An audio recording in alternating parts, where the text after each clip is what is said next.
know, the young brothers that be out in the street hustling the water and shit like that. So apparently Meek ran up on some kids like that, got some water from them, and tipped them like $20 each or something like that. So he was getting a lot of slack on the amount that he tipped them. I mean, and I believe as far as they felt like he was being cheap, or they felt like he overtook. Yes, they basically called him a cheapskate. Because he tipped $20 for water. Yeah, but you know how people, when people have money, you know, regular people like us feel like they should do way more than whatever they did. So he tips 2,000%. And there's an issue. Okay. Go ahead. Okay. Good. So basically, he responded to that. He was on radio. I forgot who he was talking to. He was on radio. I believe he was on radio. It was a recorded conversation regardless. And basically, in response to that, his response was something to the, and I'm paraphrasing here, obviously. Look, man, I don't know what they're going to spend that money on. You know, I'm not trying to give people money so they can go buy weed with it and bullshit and blah, blah, blah, blah, blah. So that was a recent comment by him. Further doubling down on all of those who were already shitting on him for, you know, the apparent cheapskate route. So now, not only, so allegedly, not only now is he a cheapskate, but he's a fucking hater too. He's a weed hater. The people he bought the water from, they were kids though, right? Weren't they kids? They weren't like grown people, right? Weren't they kids? Yeah, you know, youngins, early, you know, teen, whatever. Yeah. But they were basically saying like, the knock on him is like he's stereotyping his own people the same way others do. Basically, right. Like how you know they're gonna go buy weed? Like you know them personally? Like you know they smoke weed? Like how you know they? Like you know what I mean? So it was like, bird, like that's what you're gonna say. That's the reason. It was just funny, man. He's a funny dude. He's always, for whatever reason, he always finds a banana peel on the block when he's walking down and slips on it. I don't know much about him, but I felt bad when people were giving him flack for giving him $20. I thought $20 was dope, but you know, people feel like it's never enough when it's a celebrity. But now, I'm like, maybe he should have kept his $20 because now he sounds worse, right? Now he sounds yeah. He was just better off not saying anything. You know what I mean? Or like, who the fuck knows? But I think it's always funny with Meek Mill. He just, for whatever reason, always has a knack to put his foot in his mouth or make a matter worse. You know what I'm saying? It's like, cut the bars off at a certain point. Sometimes less is more. Yeah, I don't follow him too much, but yeah, I felt bad for him with the whole $20 thing. But now he just needs to shut the hell up. So really, so really, it sounds more so it was really about him stereotyping the group of kids. That's exactly what it is. So exactly. Stereotyping. And not even understanding what he was doing while he was doing it too. Like I would gather like he has no idea what he was kind of like doing in the moment. Is it possible he knows those kids? Is it possible to what? That he knows them. Like there are people that I know if I give them money, that's they're gonna do certain things with it. So I don't know if he knew him or not, but I don't know. I didn't get the impression that he did. Oh, I'm getting the impression that he did know him. Yeah. He went out of his way to. If I had a guess, I don't think he knew them. It's part of the reason why he was getting so much flack. Mm-hmm. He didn't know them, but he said he knew of them. Like he said, I guess they're famous for begging and stuff. And then he reposted a video of one of the kids counting money, counting like $200, and he's posted, y'all worried about me giving these kids money, and they got more money than y'all. But he tries too hard. I don't know. Did we start potting yet? Because I don't want to go on Meek just yet. No, we potted, brother. We potted. Because that motherfucker, he has a weird egotistical problem. Like to me, he wants to be Nipsey so bad but he acts the complete opposite. Like he wants that respect. Like it bothers him. It bothers him a lot that he doesn't get the respect that he deserves. Time out. What do you mean by he wants to be Nipsey so bad? Can you elaborate on that? Because I'm a little bit confused. He wants to be loved and admired by the hood, by his hood, by the ghetto, by the people in the street. He doesn't feel like he gets the respect that he deserves. He think he earned his respect, and a lot of people doesn't feel that way, especially in Philly. That's why you got a lot of artists that go at Meek Mill. That's a lot of local people that diss Meek Mill, and he really feels. I mean, I guess you would as a gangster feel a certain way about it, but I don't think he puts in the energy to deserve that type of respect. You can't just call yourself a boss, and I think that's what he does a lot.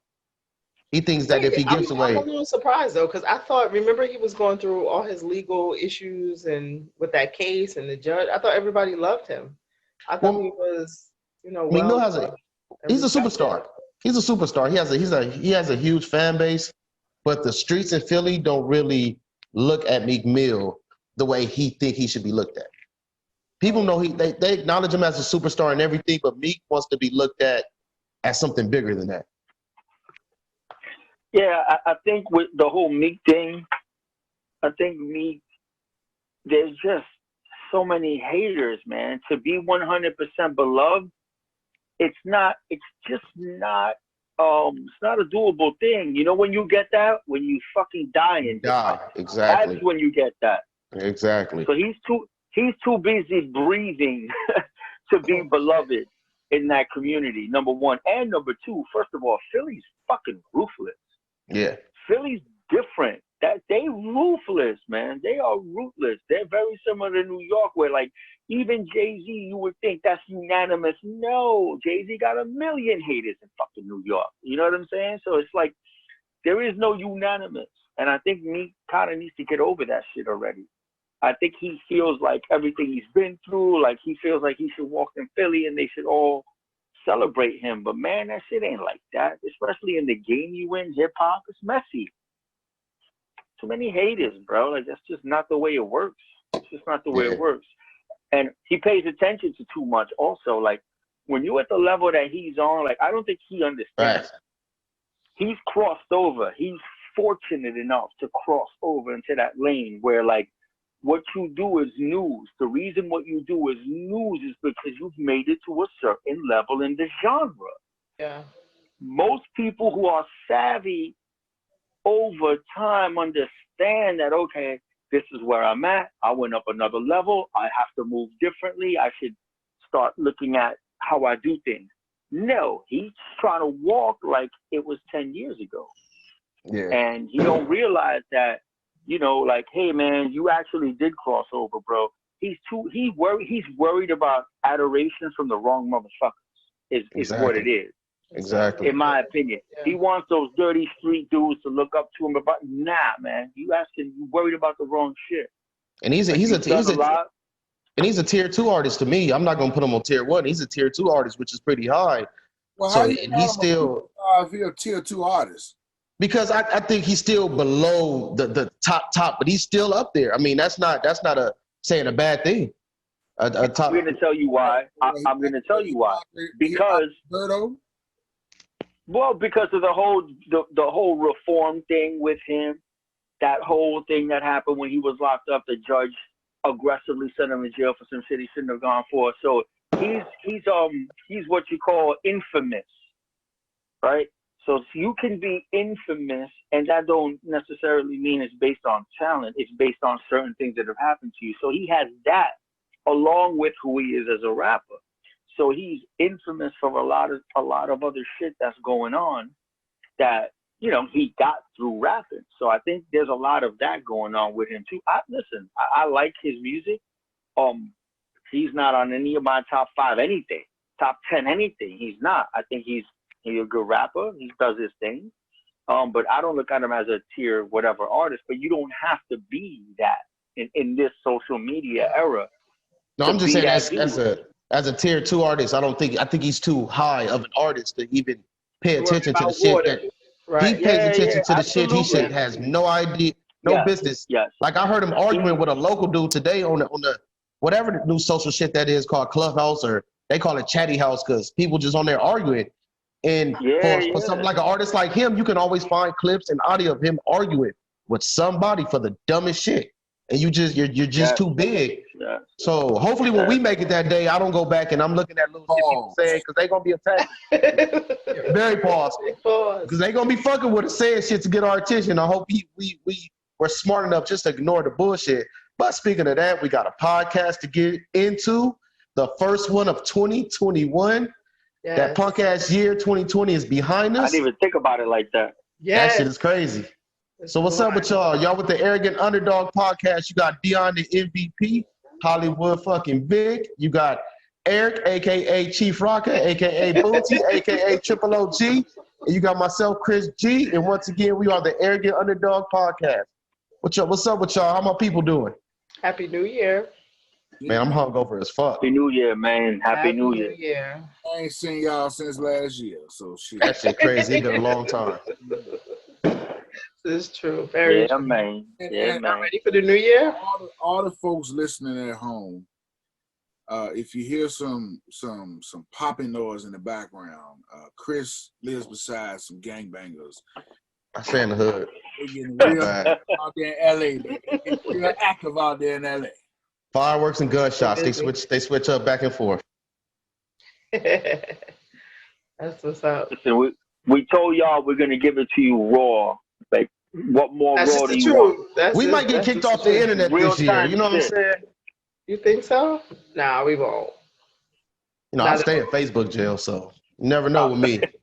Kicked off the internet, damn. I know the whole internet. We're taking this shit to the next level this year. We taking this shit to the next level. Not just social media, but the whole internet. What you trying to get us into? We getting banned off this motherfucker. No, we won't. We won't let that happen. But you know, the whole issue with Meek Mill, I think the big reason why that's a touchy subject is because these shots they are killing me. That shit is funny as hell. But the reason that it's an issue is because, like I think Chris said it, he stereotyped the young kids, and nobody likes to hear that. That's the hard part. I bet that's why he caused so much backlash. Because if he would have said, like, you know, he giving them money to just go buy candy, nobody, you know, he still would have caught backlash, but it wouldn't have been like, that's fucked up where you coming from. Candy, huh? What'd you say? I mean, they kids. That's what kids do. You know what I'm saying? It's similar to like y'all heard Booger McFarlane's comments about Dwayne Haskins, and the whole reason that set off a firestorm is because he inserted the words African American. You know what I'm saying? You leave African American out, and the whole conversation is completely different. Did y'all hear the video? I did. Yeah. I did hear the video. What y'all think about it? I think you hit it on the head. I'm sorry, go ahead, Eric. No, I was just gonna say I just think that what McFarlane said he probably attempted for it to come from a place of love, but it didn't exit his mouth in such a manner.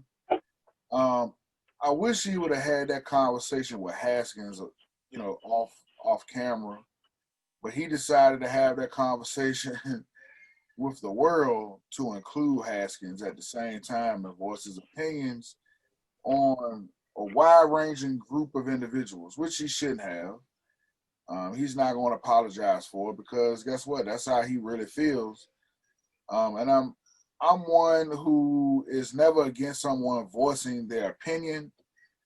But I think Booger Mill took it just a tad bit too far. He sounded like he said, you know, it's a bunch of niggas doing nigga shit, worried about their images, and these young niggas, that's what their problem is. That's what it sounded like he said. You know why he's also out of touch? Because the other thing that struck me was that he went straight to talking about social media. And in a way, that's kind of ignorant on his part, because outside of football, nowadays, that's a big part of the way players make their money is social media.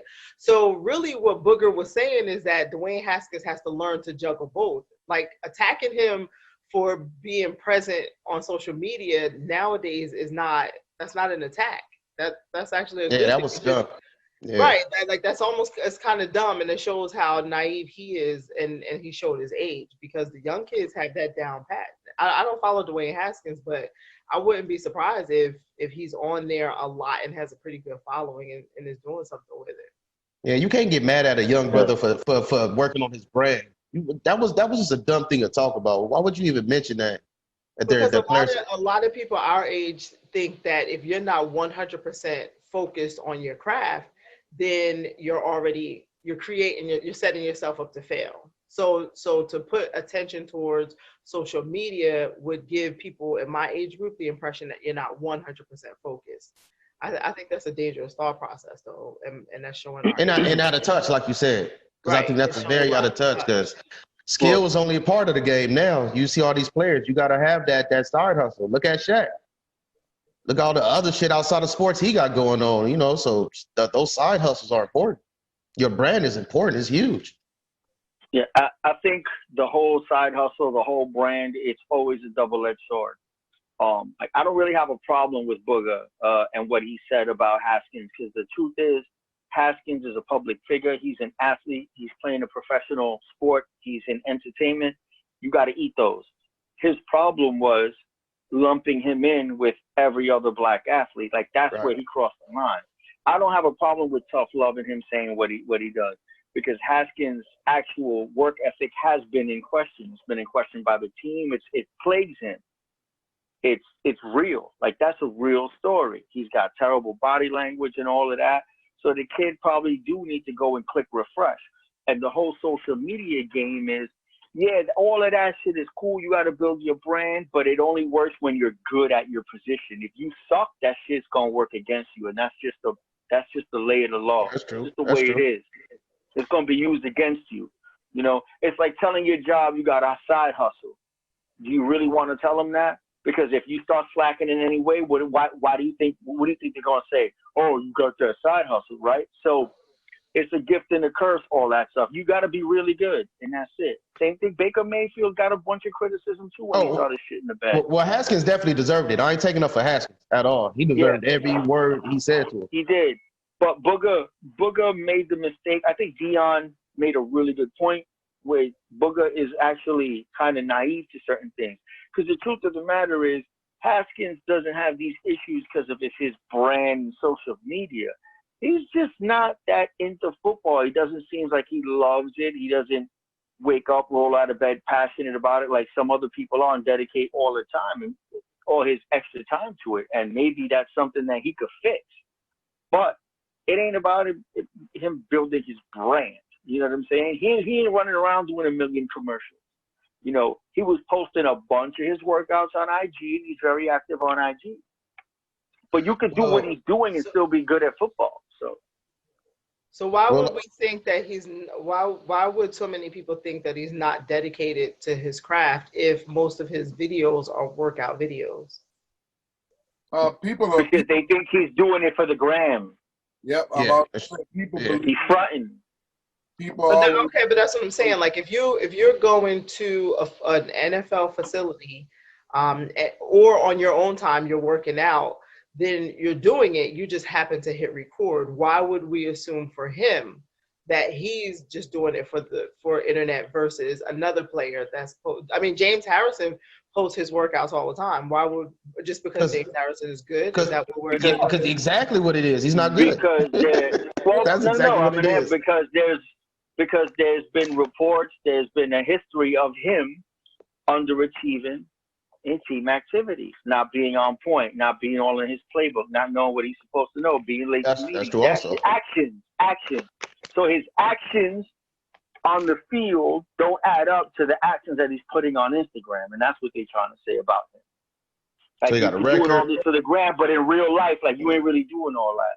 So you got a reputation for being lazy. Yeah. You got teammates leaking certain shit. So that's all a bad combination. Yeah, and that's what Booger was saying is like, yeah, you're doing all this for the gram, but real talk, you ain't doing all that. And that's been a rumor here in Maryland for a while. Like I've been hearing this for like the last year and a half. His teammates didn't take to him. They ain't like the way he was approaching the game. So blah blah blah. Like I said, I think the criticism is fair and just.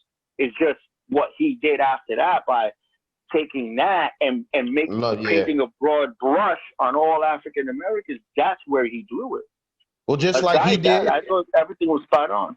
Just like he was judgmental and looped a group of people together, I'm gonna do the same to him, because we all know how black men that's bald headed with no facial hair act towards other black men. So Oh, wow. I'm just saying, we know where that came from. What in the world? What the fuck? But wait, I saw someone say that he should have had that discussion in a room with only young black men. Do you think that that's the kind of conversation you should have with young black men to say the same exact thing? Yes, because I would assume if he was to have a conversation, then it would be a dialogue and not a monologue. So maybe he'll have an opportunity to learn something from these younger guys when they say, hey, look, Booger, the reason I'm on fucking Instagram is because I got 3 million followers and I make fucking $7,500 a month from this shit. Right. You know, maybe you should fucking get you an Instagram and fucking make $7,500 a month off of it. So I think that if there was some type of constructive dialogue, then we wouldn't have this issue. But there isn't, and Booker just fucking said too much, too early, too soon, and it backfired on him. Yeah. Well, I don't know. I agree.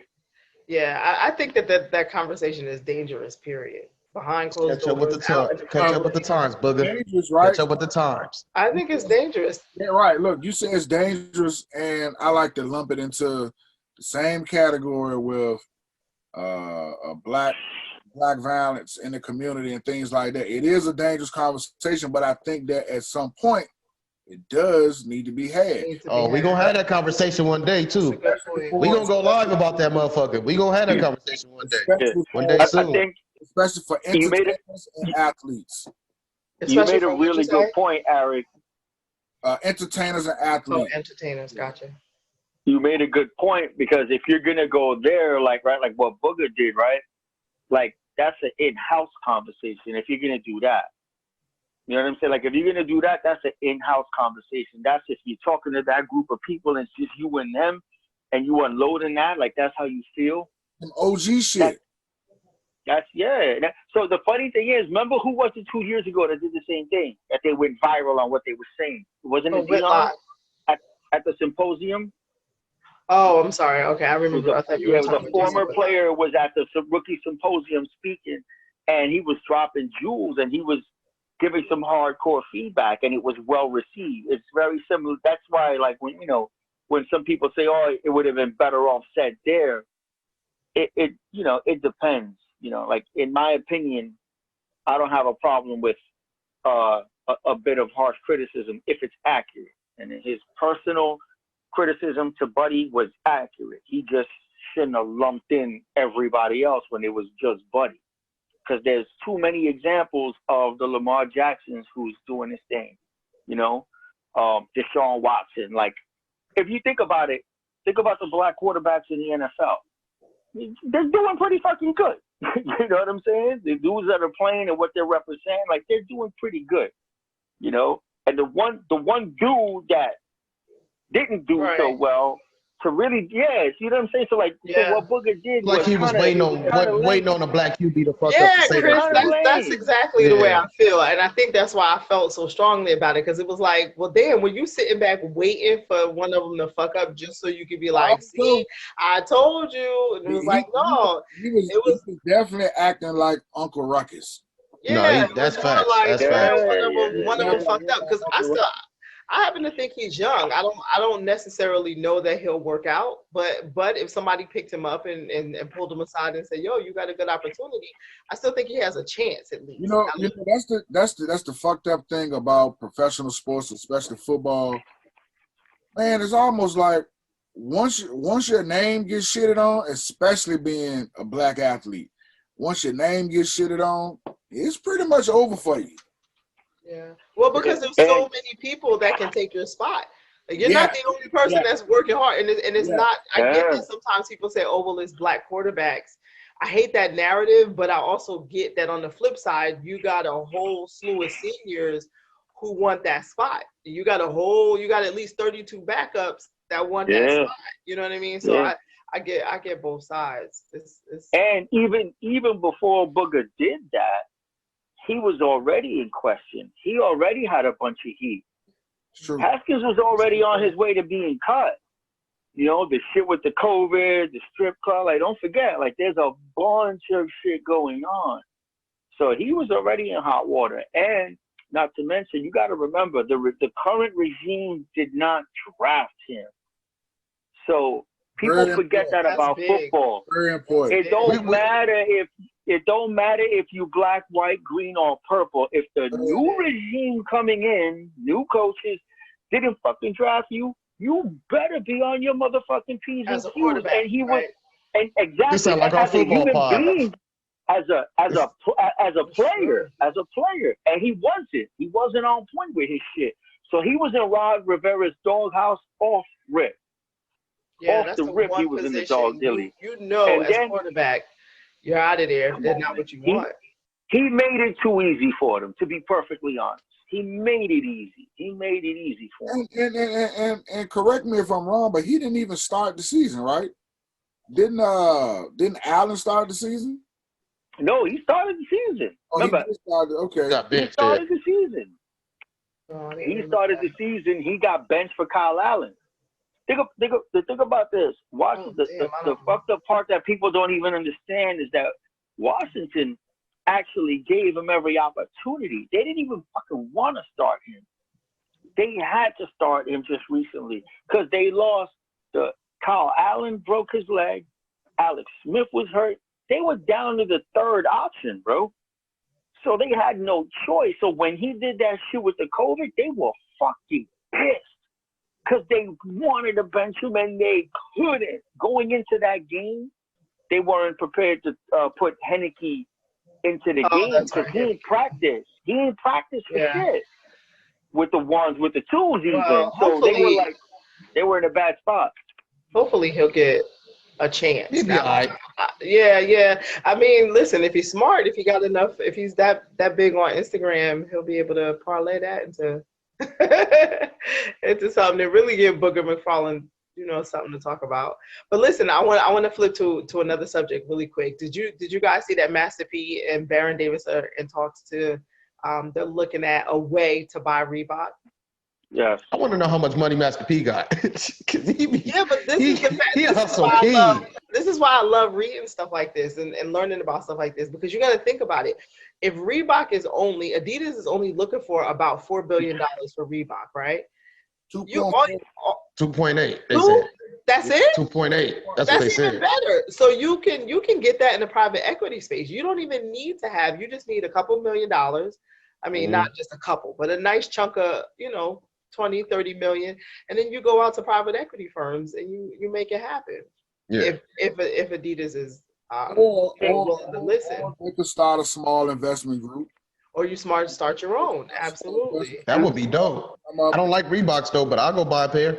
But I was gonna say, but if they get it done, how big is that in the culture? That would be huge.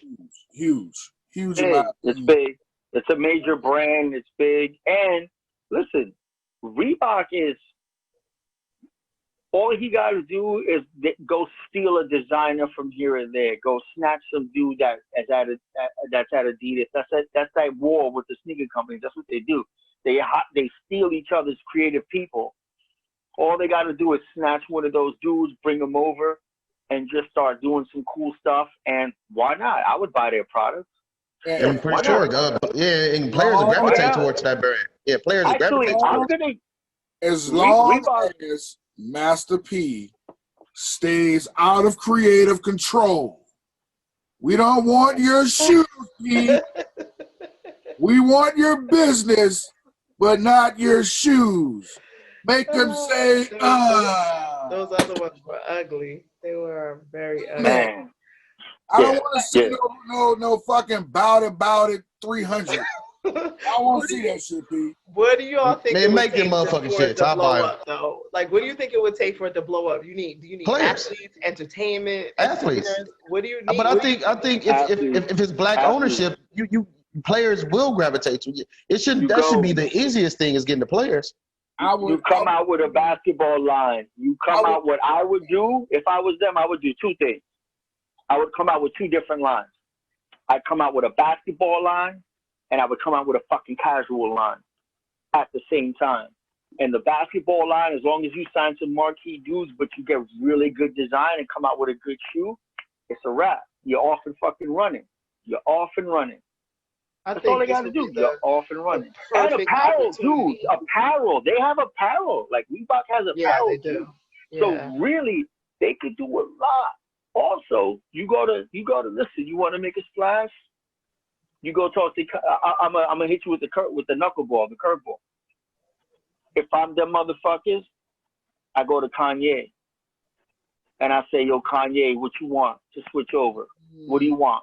You always wanted ownership. Here's your opportunity. You talking about ugly shoes? Partner. Hell no, please. Come partner with us. Don't sleep on Kanye, bro. Don't sleep on Kanye, bro. His shoes is, oh my gosh. He's got fire ass. His Yeezys are no joke, bro. You this crazy? Shit is trash. This shit is trash. I'm sorry, the whole line is trash. But that would be a smart move. I like the black ownership aspect of it. Yeah, I like that part. You gotta think about it. The Yeezy line is one line. They would still be able to do everything else. But you're bringing in Kanye, everything that, and his designer eye. I'm telling you, man, that shit would be insane. Or you go get somebody like that. Because now what they have in what they're doing a lot of now in couture is fusion. So they'll go get this dude and pair him with this dude, and they build together and they'll collaborate for a shoe. So they should go, but instead of doing a collaboration, they should go find the hottest fucking person and bring them in and say, yo, we'll give you creative control of your own little wing, create your own shit. It's not called Reebok, just the same way Adidas has Yeezy. That's what they would need to do. Like, I would find a way to do that, to get even knee deep in the culture and then get the basketball shit running. It don't take a lot, man, because Reebok's already out there. And their campaign with their classics right now, the old leather joints, them shits is hot. I'm going to go get me a pair of them shits. Yeah, they're already using AI too, as the caption is saying. They're going to, if they do purchase it, they're going to take care of AI and give him his flowers. So he'll be the main face of it again. Yeah, dude, you could do an AI reboot. Yeah, complete reboot. Complete reboot. Listen, you know what you could do, bro? Here's what I would do. I would go and I would back up the truck and give Trae Young whatever the fuck he wanted for an AI 2 reboot. Trae Young, Trae the Truth. And I would fuck with that and I would get AI involved, and in some way the vision would be AI passing the baton to that young man. You're dropping too much free game right now, Vic. Hey, Trae Young, hit the DM, hit the email. We got a sports agent for you, Hollywood Vic. We got marketing plans out here, son. But Master P, he did. Master P, we got you. Yeah, Master P, he tweeted that a couple of days ago. He said Black culture loves AI. He's a GOAT. So when he came into the NBA, nobody looked like him. He inspired every kid, et cetera, et cetera. So he's already talking about pulling him on and promoting him. Would y'all wear him? Yeah, absolutely, I would. As a matter of fact, if they're cool, yeah. If they're trash, no. Same laws apply to everything. If they're cool, yeah. I only wear one shoe, one sneaker. I only wear one sneaker, and that's Jordan. I don't buy the Nike branded Jordans. I only buy Team Jordan Jordans because it's owned by a brother. Oh, you wanted them people that Booger talk about. You wanted them niggers, them Jordan wearing niggers over there. So if Brian Davis and Percy Miller can complete this deal, then there will be two sets of shoes, two sets of sneakers that I will buy. Reebok and Team Jordan. So I look forward to getting me some Reeboks. I always thought some of the Reebok designs were cool. I always felt like they were underrepresented in the Black culture. So now with this happening, this will be the first time. This will be the first time that someone in like the hip hop culture will actually have a mainstay American brand name apparel company that everybody knows. And it'll be interesting to see how far they could take this. I mean, I just think that with some creative marketing and some good strategies that they could do well. I do. I agree. I think the timing also is right for something like this. So I really want to see them get this done. So damn it, get the deal done. They have the opportunity right now where people are focused on Black businesses, though. Exactly. Really, Take really advantage. jump in and take advantage. I agree. Yeah. I would support just about anything Master P does because I love rap snacks. I've never had. What? The chips is fire. The chips is fire. They're easily the best potato chips, and I hate when people clown them because they are so good as potato chips. So, and the fact that he puts out so many different things and he just don't give a damn, I would at least try it. You've never had rap snacks? Never, but I have seen the Hootie Hoo. Never seen them. I've never seen them. I've never even seen it as an They option. sell them in Walmart. Well, down here they sell them in Walmart. Oh yeah, I fucking hate Every Walmart. store on the corner around this motherfucker. I know you gotta go to the hood to get them in most I'm places. about to say they're in every store. What'd you say? I say in Virginia, they're in every store, and out here in Vegas, they're in quite many stores. Yeah, they're good. And the cereal. What's the best flavor? Maybe I'm not looking hard enough. I like What's the best Cardi flavor? B joints. I like the Cardi B joints. What's that? Yeah, Like that's honey got whole barbecue. chips too? Well, she's on the bag. They got like honey, cheddar, barbecue, sour cream and onion, and they got a bunch of them. Yeah, it's a I'm lot a of jalapeno cat. They got jalapeno too. like a wrapper on each bag. So Yeah. Oh, rapper chips. I wonder, does he pay him royalties? That's I interesting. wonder. He probably does. He probably would have to. I would think that he would, because there's one with Biggie, the Migos, Romeo. There's a bunch of them. He got like what do you call them? Pork rinds. I've never had those, but he got like cheese doodles. There's like a whole brand. Pork rinds. He fucking hood as fuck. Master P, hey, give us our own bag of chips, Master P. No, Business. Yo, Get them arrogant underdog joints. Right, but Listen, I love that he does it though. I love that he goes out and does all these ventures. He at least in tries. my unhealthy, I'm not gonna front. Every once in a blue, I will fuck up a bag of pork rinds with you. Hell yeah. Crazy. 10 times a year. I Stop will playing. You know. tear that shit 10 up. times a year. Yeah. I will tear that. It's probably like twice a year, but when it happens, it ain't pretty. You tear it up. I'm going to fucking hell yeah. Yeah, I don't shit eat pork crack. rinds like that. But anyway, so the stimulus bill, there's a new stimulus bill.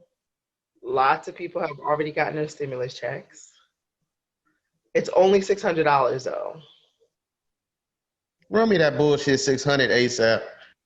I happen to think it's disrespectful. Some people think it's just It's right. very disrespectful.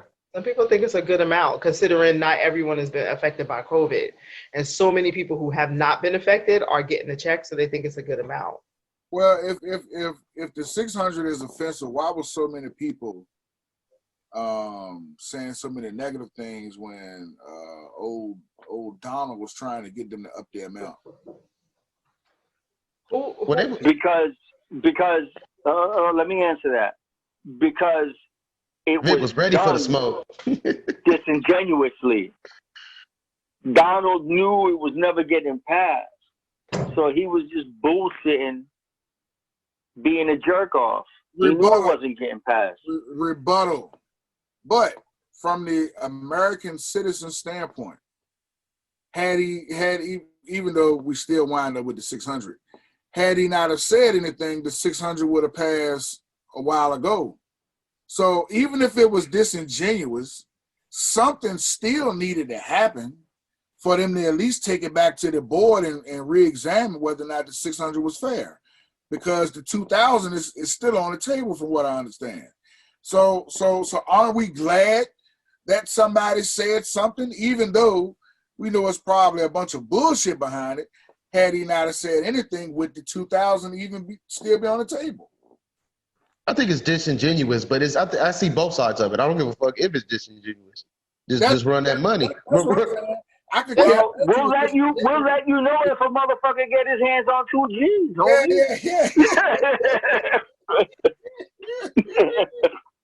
If ain't nobody cutting no checks, then it's bullshit. They say, hit me back when I get the 2 G's. I don't think they're ever gonna ever give anybody when I get 2 racks. But yeah, 600 is disrespectful as fuck. And I see all the people that make the jokes that, oh, if you don't want your 600, send it to me. Shut the fuck up. Stop talking so American all the time. We can complain about receiving 600 bullshit ass dollars. Like, what the fuck? 600 doesn't even cover anybody's rent. Like, that's a joke. 600 is a fucking joke. You know what's crazy? Walmart came out with the TVs the other day. TV 548, 70 TVs. That's smart. I'm like, look at this shit. That's smart though, and I'm gonna tell you why. Because I've counted, and people hate when people look at other people's pockets. But I've scrolled on social media, and I've seen, and I purposely went back to look because I thought I was going crazy. I have no less than 3 people on my Facebook friends list who at one point took the first stimulus check and blew it and was proud to post how they blew it, and then turned around and was on there complaining they needed money for rent or money for their kid needing school clothes or needing help. So that's why people get upset about whether it should be 600 or 2,000. I don't think it happens to most people, but it is in fact happening where people are taking the money and then they blow it and then now they're stuck. So you know what it is? This country's always been ass backwards, right? So one thing that capitalism does, right? Absolutely. What the machine does is it finds a way to make the people hate the people, right? So if you look at the people of this country who are angry at, or who always happen to say, or super, like, I'm against socialism, I don't believe in socialism, right? However, people don't realize they're so against anything being done to help people, and they always say, oh, we're going to be a socialist country. But there's been corporate socialism in this country for fucking eons. It's just that people don't really understand. What? Why would you hate socialism? I didn't say I hate socialism. I said I don't. There are many examples of socialist regimes and economies that were successful over time. Vic, you said you hate socialism. Because the truth of the matter is, he just no. What's that? No, I said I disagree. I don't hate it. No, but what happens is the whole socialism shit has become such a narrative that now, we don't want to be so whenever you're helping people, they scream socialism. That's what I'm trying to say. And we've been having corporate socialism in this country for so fucking long. Yeah. So the people are brainwashed here, and that's what they do. That's how they win. They have you want to go against your fellow man and not let that motherfucker get 1,200 or 2,000 because you told they ain't doing shit. You don't even know who these people are. You never seen them in your life, right?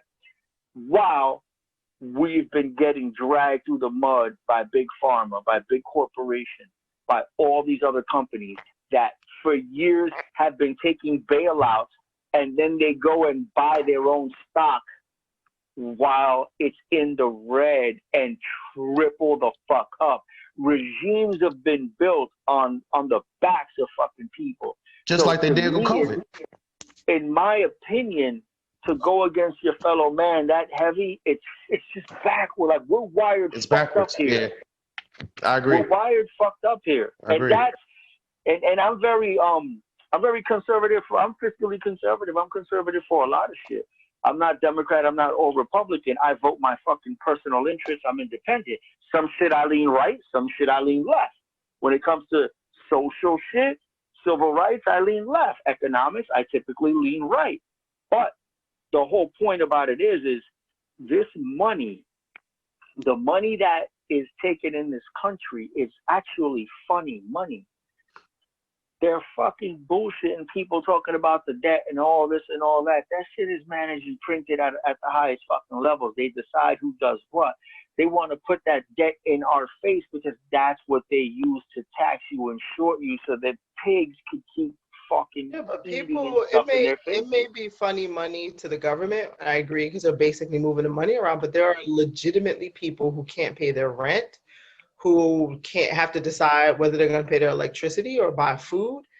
You know what I'm saying? Their children need things. So there are people in I this agree. country that I are agree. struggling that still have to live on a day-to-day basis. So the stimulus bill, it extended the eviction relief until I think the end of January, which I think that's disrespectful in and of itself, because if you couldn't pay your rent in December and you haven't gotten any help, then the chances of you being able to pay it on February 1st and all your back pay is like a slap in the face. Now, I think it's longer than that. We appreciate y'all. It's 2021. That shit, I gotta get used to saying that shit. 2021. Yeah, it is 2021. Shit, I gotta get used to writing and typing that. Right, right. Facts. You just I may have sent some shit out today. I'm like, wait a minute. Hey, and I'm saying it right now. Think about that. Drake gonna have the album of the year, 2021. And on that note, folks, Thank you. we want to encourage you guys. Y'all some haters. Oh, fuck that come from? Comment. We love to comment back because Chris just switched to Drake. I mean, really. Hey, that's the new Michael Jackson. I'm trying to tell y'all. We can't have that shit tonight. There is no such thing as a new Michael Jackson. The new Michael Jackson. Trying to tell y'all. That's so disrespectful. And y'all get a bird call. 2021. It's still Eagle. He can't even dance. He got the nerve to put him in the same breath as Michael Jackson. I'm not gonna say Drake can dance. I ain't gonna take it that in his life. He probably didn't even out there. Goofy. Fuck Drake. Y'all be safe out there. Hey, Make sure. We hope you motherfuckers had a happy New Year.